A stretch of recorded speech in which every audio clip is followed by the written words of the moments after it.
দেখো না, দেখো গোপাল, ঘরে অন্য কোনো জানলাও নেই যে জানলা ভেঙে ঘরে ঢুকবে। আমি তো কিছুই বুঝতে পারছি না। কোথাও তো কিছু আছে, নইলে চোরেরা ঢুকলো কিভাবে? আরে আমি তো সেটাই বুঝতে পারছি না। রাজবাড়িতে যখন তখন কেউ ঢুকতে পারে না, সব সময় প্রহরীরা পাহারা দেয়। একেই বলে বজ্র আটুনি ফসকা গেরো। গোপাল, ও গোপাল, তুমি এসব বলো না, আমার খুব কান্না পাচ্ছে।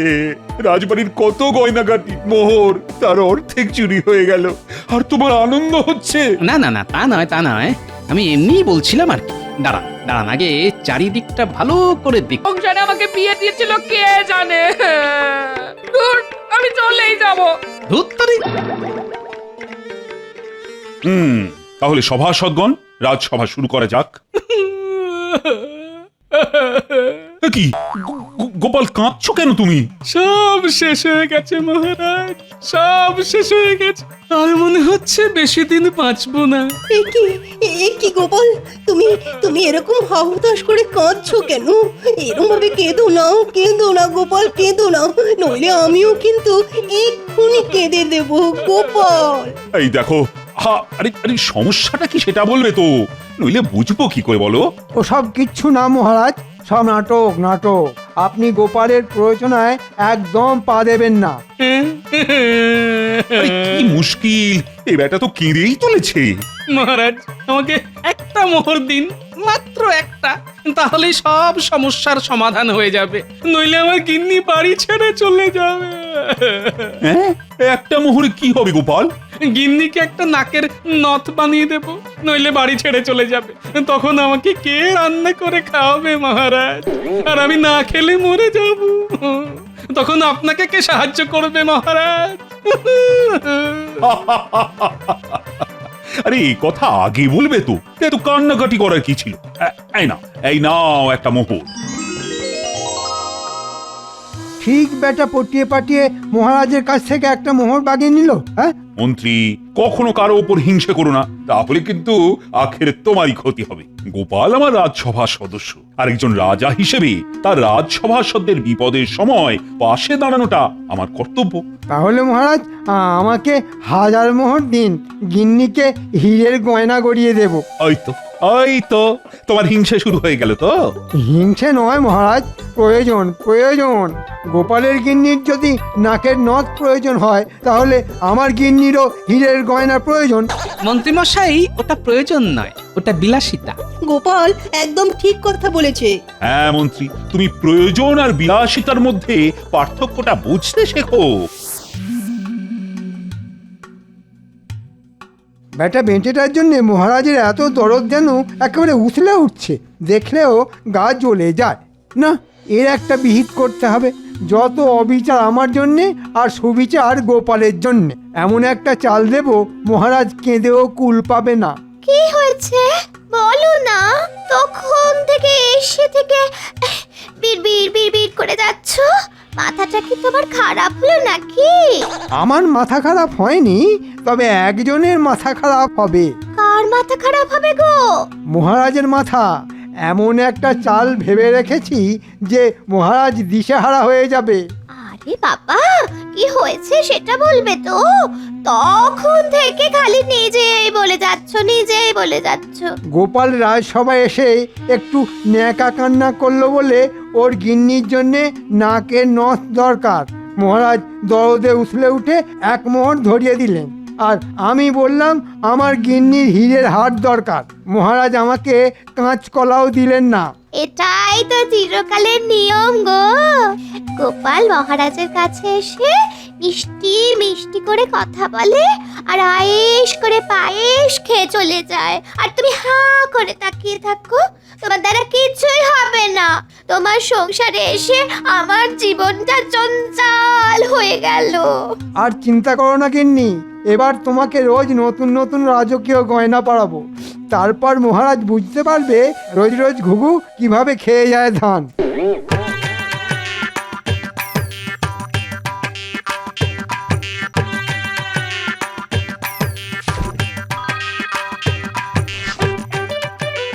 তাহলে শেখরা, তোমার হিসেব মিটে গেল। হ্যাঁ গোপাল দাদা। আচ্ছা তোমাকে একটা কথা বলি, বলছি যে এই নকশার নথটা গিন্নির পছন্দ হবে তো? পছন্দ হবে না মানে? হতেই হবে। এটা এটা রাজা বাদশার বাড়ির নকশার আদলে বানানো নথ। বেশ কয়েক বছর আগে কৃষ্ণনগরের রানীমার জন্য এইরকম একটা নথ বানিয়েছিলাম। পছন্দ হলেই রক্ষে। ঠিক আছে শেখরা, আসি তাহলে। হ্যাঁ গোপাল দাদা, এসো এসো। দূর নিকুচি করেছে এই পোড়ার কপাল সংসারের। আর থাকবো না, এই আমি বাপের বাড়ি চলে যাব, আর আসবো না এই পোড়া কপালের সংসারে ফিরে। কই গো গিন্নি, খেতে দাও। উনুনে ভাতের হাড়ি চাপানো আছে, পেরে খেয়ে নাও। আর আজকের পরে অন্য একটা রান্না করার লোক দেখে নিও, আমি চললাম। এই মরেছে, তুমি সত্যি সত্যি চললে বুঝি? কেন কেন বুঝতে পারছো না নাকি? হ্যাঁ, নিজের মতো নিজে থেকো, আর আমার কিচ্ছু চাই না, কিচ্ছু না। বিয়ের আগে বাপের বাড়িতে যেমন ছিলাম, এখন গিয়ে ঠিক তেমনই থাকবো। হ্যাঁ এসো তাহলে, দুগ্গা দুগ্গা। আমি তাহলে এই নাকের নথটা শেখরাকেই ফেরত দিয়ে আসি। কি আর হবে, যার জন্য আনলাম সেই চলে যাচ্ছে। কি বললে? এই নাকে নথ এনেছো? এই সত্যি এনেছো? এই কই কই দেখি দেখি দেখি। এই বলনি তো। ও মা, কি সুন্দর নাকের নথ। তুমি আগে বলবে তো, আমার জন্য নথ কিনে এনেছো। খামোকা আমার সাথে হেয়ালি করো। হ্যাঁ, এই মরেছে, আমি কখন আবার বললাম নাকের নথ আনিনি? তুমি খুব ভালো, খুব। এই দাঁড়াও, তোমার জন্য ভাত বেড়ে দিচ্ছি, মুখ হাত ধুয়ে বসো। গিন্নি, ও গিন্নি, আজকে দুপুরে কি রান্না করেছো গিন্নি? সর্ষে ইলিশ করেছি, আর ইলিশের মাথা দিয়ে কচুর শাক। দুপুরের খ্যাটনটা জমে যাবে।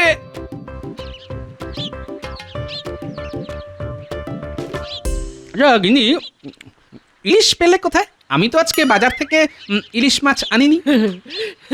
ওই তো সকালে পুটির মা একটা গোটা ইলিশ মাছ দিয়ে গেছিল।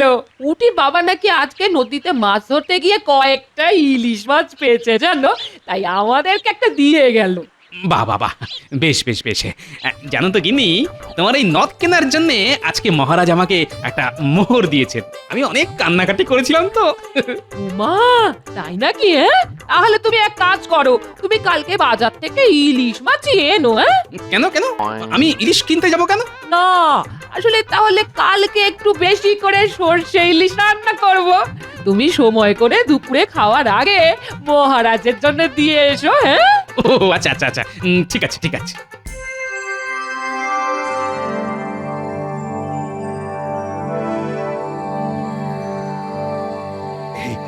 জানো রানী, আজ রাজসভায় না একটা মজার ঘটনা ঘটেছে। কি ঘটনা মহারাজ? গোপালের রাজসভায় এসে সে কি কান্নাকাটি বলছে, ওর গিন্নিকে নাকের নথ না গড়িয়ে দিলে ওর গিন্নি নাকি বাড়ি ছেড়ে চলে যাবে। তারপর কি হলো? তারপর আর কি, গোপালকে একটা মোহর দিলাম, গোপাল খুশি, আর রীতিমতো মন্ত্রী জ্বলতে থাকলো। হ্যাঁ হ্যাঁ, আপনি আপনার রাজসভাসদ আর প্রজাদের কথাই ভাবুন। এদিকে আমার জন্য কত বছর ভালো গয়না গড়িয়ে দেননি, মনে আছে? এ আবার কেমন কথা বলছো রানী? তুমি একবার মুখ ফুটে বললেই পারতে। ঠিক আছে, কালকে দুপুরে শেখরাকে ডেকে পাঠাবো।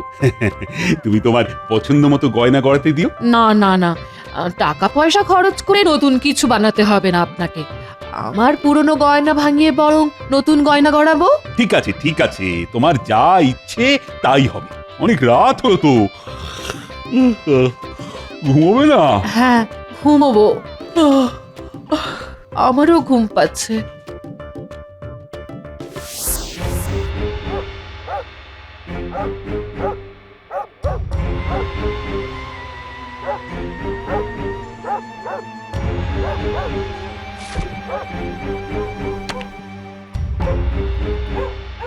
কি মন্ত্রী মশাই, আজকে এত রাতে আমাদেরকে ডাকলেন?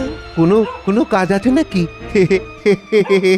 শোন, এতদিন তোদেরকে দিয়ে যা কাজ করিয়েছি ওসব চুনোপুটি কাজ, কিন্তু আজকে যে কাজটা করাবো সেটা করতে পারলেই রাঘব বোয়াল। হ্যাঁ, আমরা কি ওই ঝুড়ি কোদাল নিয়ে বোয়াল মাছ ধরবো মন্ত্রী মশাই? তার নামটাই শুধু ঘটা, কিন্তু তোর ঘটে এতটুকু বুদ্ধি নেই। আপনি আমাকে বলুন মন্ত্রী মশাই, আমি সব ব্যাপারটা একাই সামলে নেব। না, এই কাজ একা একা করতে পারবি না, তোদের দুজনকেই করতে হবে। আর করতে পারলে তোদের আর ভবিষ্যতে কোনো কাজই করতে হবে না। সারা জীবন এই কাজের ওপর ভিত্তি করেই রোজগার হতে থাকবে। কি কাজ বলুন মন্ত্রী মশাই? কোনো চিন্তা করবেন না মন্ত্রী মশাই, ঠিক কাজ হয়ে যাবে। হ্যাঁ, আচ্ছা, আমার এই সীতাহারটা খুব পছন্দ, আর এই কানের দুলটা। এই সীতাহারটা মোটামুটি 5 ভরি হবে, আর ওই ঝুমকো কানের দুলটা 3 ভরি, তাহলে মোট হলো গিয়ে 8 ভরি। হিসেব করলে 8 গুণ। আমি আপনাকে আমার পুরনো 8 ভরির গয়না দেব, আপনি ওটা ভেঙে এগুলো গড়িয়ে দিন, আর আপনার যা মজুরি হয় সেটা নিয়ে নিন। আচ্ছা, ঠিক আছে। তুমি এখানেই বসো, আর আমি পুরনো গয়নাগুলো নিয়ে আসছি।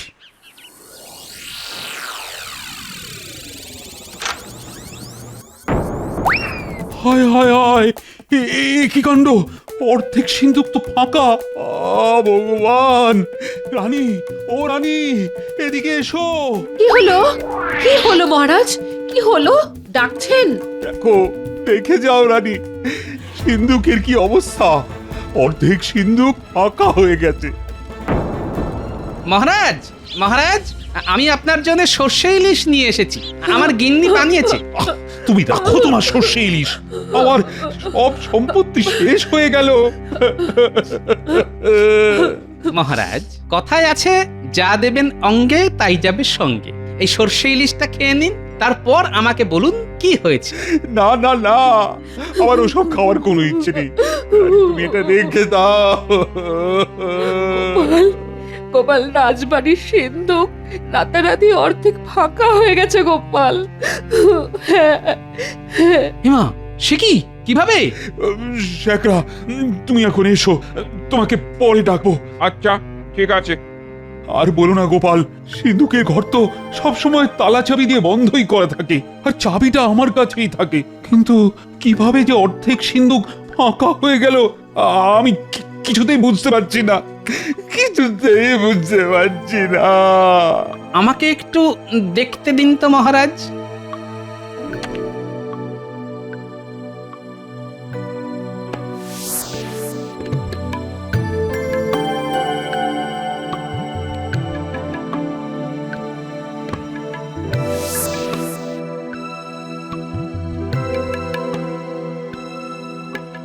দেখো না, দেখো গোপাল, ঘরে অন্য কোনো জানলাও নেই যে জানলা ভেঙে ঘরে ঢুকবে। আমি তো কিছুই বুঝতে পারছি না। কোথাও তো কিছু আছে, নইলে চোরেরা ঢুকলো কিভাবে? আরে আমি তো সেটাই বুঝতে পারছি না। রাজবাড়িতে যখন তখন কেউ ঢুকতে পারে না, সব সময় প্রহরীরা পাহারা দেয়। একেই বলে বজ্র আটুনি ফসকা গেরো। গোপাল, ও গোপাল, তুমি এসব বলো না, আমার খুব কান্না পাচ্ছে।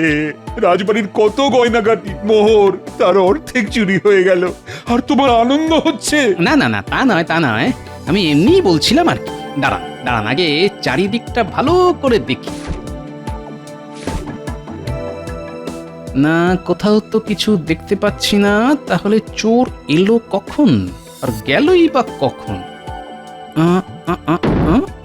মহারাজ, মহারাজ, এই ঘরের মেঝের উপর তো গালিচা পাতা, সব জায়গায় একই রকম আওয়াজ।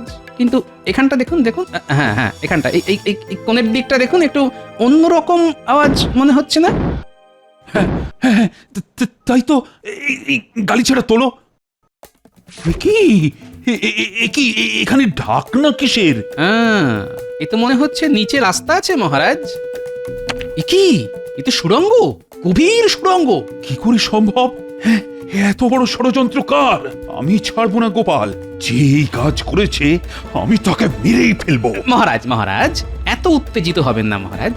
একটা কথা শুনুন, সুড়ঙ্গ যখন এখানে শেষ হয়েছে, তাহলে এর শুরুও আছে। আমাদের যেখানে শুরু হয়েছে তার কাছাকাছি অপেক্ষা করতে হবে, কারণ যে চোর চুরি করেছে সে পুরো সিন্ধুক ফাঁকা করতে পারেনি। সে নিশ্চয়ই বাকি সম্পদের লোভে আবার আসবে, আর তখনই খপাত। সাবাস গোপাল, সাবাস। তারপর বেটাদের আড়ং ধোলাই। কিন্তু মহারাজ, আমাদের এই ব্যাপারটা 5 কান করলে হবে না। আর একটা কাজ করা যেতে পারে। কি কাজ? সাবাস! আমি শুধু তাহলে একজন প্রহরীকে সুড়ঙ্গের উৎসের কাছাকাছি বাইরে গিয়ে অপেক্ষা করতে বলবো, আর যখনই চোরেরা এখানে ঢুকবে তখনই খবর, আর তারপর ঠিক আছে মহারাজ, তাহলে আমার কথা মতন পুরো ব্যাপারটা সাজিয়ে ফেলুন। হ্যাঁ হ্যাঁ হ্যাঁ, এক্ষুনি করছি এক্ষুনি। এখন শুধু অপেক্ষা আর তারপর শাস্তি।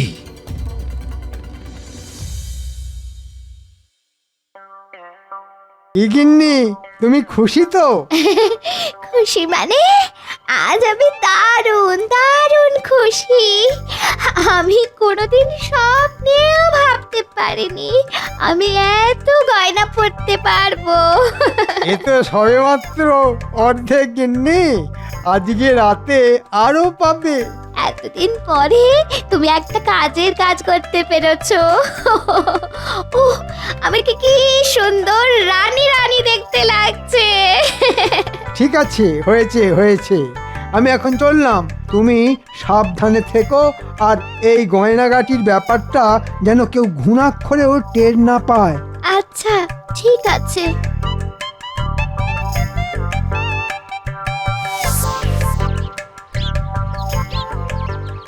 শোন, কালকে রাতে তো অর্ধেক কাজ হয়ে গেছে, আজকে রাতে বাকিটা করে ফেলতে হবে। কিন্তু আমাদের বকশিসটা? এই নে। হ্যাঁ, এ কি মন্ত্রী মশাই, এত বড় দুঃসাহসিক কাজ করে এই এই একটা মাত্র মোহর? এখনো কাজ তো তোদের শেষ হয়নি। কাজ হয়ে গেলে আমি তোদেরকে টাকা পয়সা ভরিয়ে দেব। তারপর আমরা সবাই এ রাজ্য থেকেই চলে যাব সোজা বিদেশে। ঠিক আছে মন্ত্রী মশাই, আপনার কথা মতো কাজ হয়ে যাবে।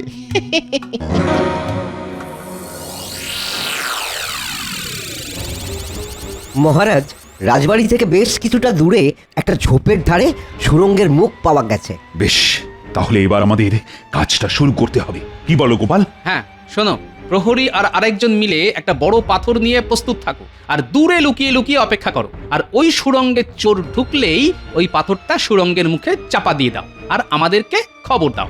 যথা আজ্ঞা গোপাল। গোপাল যেরকম বললো ঠিক সেরকমটাই কাজ করো, আর ব্যাপারটা মোটেই পাঁচ কান করো না। যথা আজ্ঞা মহারাজ। মহারাজ, জলের ব্যবস্থাটা করে রেখেছেন তো? হ্যাঁ হ্যাঁ, সব ব্যবস্থা হয়ে গেছে। ঘটা, আমার না কি আনন্দ হচ্ছে কি বলবো। ও, আনন্দ তো আমারও হচ্ছে রে বটা। ও, শুধু একটা রাত, একটা রাত, তারপরে সোজা বিদেশ। হ্যাঁ, এ তো বটা ঘটা। আচ্ছা, তার মানে ওই দেখ গর্তের মধ্যে ঢুকে গেল। চল তাহলে আমরাও আমাদের কাজটা সেরে ফেলি, চল।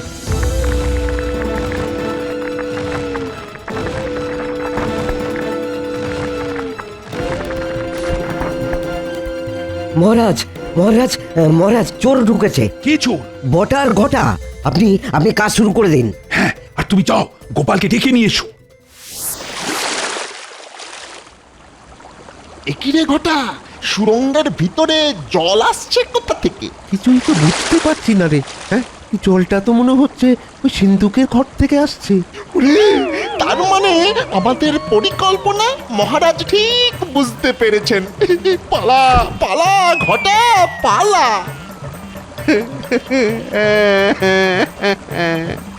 ওরে বটা রে, সুরঙ্গের মুখ তো মনে হচ্ছে ওই পাথর দিয়ে বন্ধ করে দিয়েছে রে।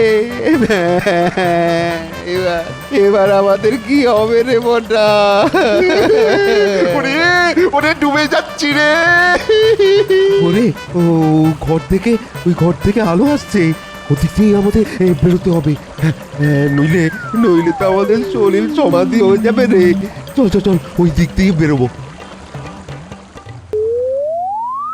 মহারাজ, ধরুন বেটাদের।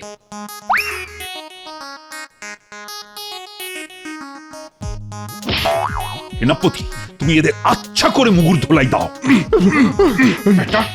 মহারাজের সঙ্গে চক্রান্ত কত সাহস! সিন্ধুকের অর্ধেক সম্পত্তি হাওয়া করেছে, আজকে আরো অর্ধেক হাওয়া করার চক্রান্ত। দিন আচ্ছা সে ধোলাই দিন।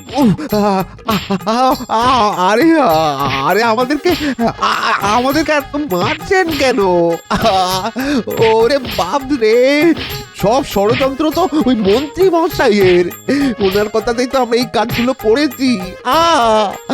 ও ওনার কাছেই সব কিছু আছে, সব কিছু আছে। সেনাপতি, এক্ষুনি মন্ত্রীকে দড়ি বেঁধে নিয়ে এসো, আর যা যা চুরি করে গেছে সব নিয়ে এসো।